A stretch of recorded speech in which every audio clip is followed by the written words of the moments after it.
फया की एक video social media पर तेजी से वायरल हो जाती है। इसके बाद सनूल पिया और असलम को साथ लेकर मीडिया के सामने आता है ताकि हकीकत सबके सामने रखी जा सके। मगर कुछ रिपोर्टर्स पिया के किरदार पर नाजीबा सवालात और गलत इल्जामात लगाने लगते हैं। ये सब सुनकर पिया की आंखों से आंसू बहने लगते हैं और सनूल गुस्से में आकर मीडिया वालों पर चीखने लगता है। ये सूरत हाल देखकर असलम घबरा जाता है और फौरन पिया को संभालता है। सनूल और पिया वापस घर आ जाते हैं। घर पहुंचकर असलम सनूल से कहता है कि अब मजीद देर न करो, पिया से शादी कर लो। ये बात पिया भी सुन लेती है। सनूल पिया की तरफ देखकर उससे पूछता है कि क्या वो इससे निकाह के लिए राजी है। पिया जवाब देती है कि वो सनूल से मोहब्बत करती है और उसके साथ अपनी जिंदगी गुजारना चाहती है। ये सुनकर सनूल बेहद खुश हो जाता है। इसी लम्हे असलम ऐलान करता है कि आज ही निकाह होगा और तैयारी शुरू करने का कहता है। सनूल पिया को शादी की खरीदारी के लिए बाजार ले जाता है। वहां अचानक अय्यार भी पहुंच जाता है। जैसे ही वो पिया को सनूल के साथ देखता है, गुस्से में आकर सवाल करता है कि वो सनूल के साथ क्या कर रही है। पिया साफ लफ्जों में बता देती है कि आज उसकी शादी सनूल से होने वाली है। ये खबर सुनकर अय्यार फौरन अपने वालिद दाऊद के पास जाता है और सब कुछ बता देता है। दाऊद इसे तसल्ली देता है और कहता है कि ये शादी नहीं होने देगा। रात को शादी की रसूमात शुरू हो जाती हैं।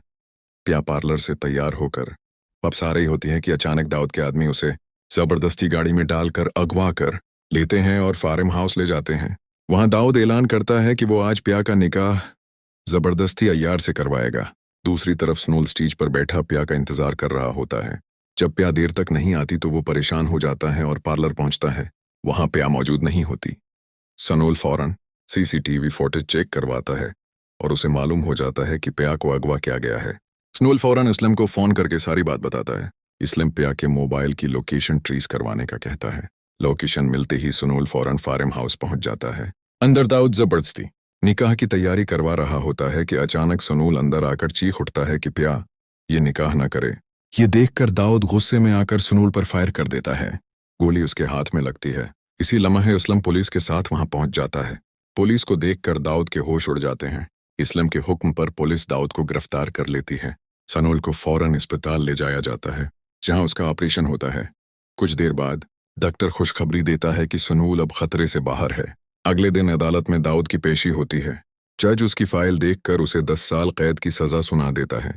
यह फैसला सुनकर पिया को बहुत सुकून मिलता है। असलम सनूल से कहता है कि चूंकि उस दिन निकाह नहीं हो सका था, इसलिए आज वो खुद मौलवी साहब को बुलाकर निकाह करवाएगा।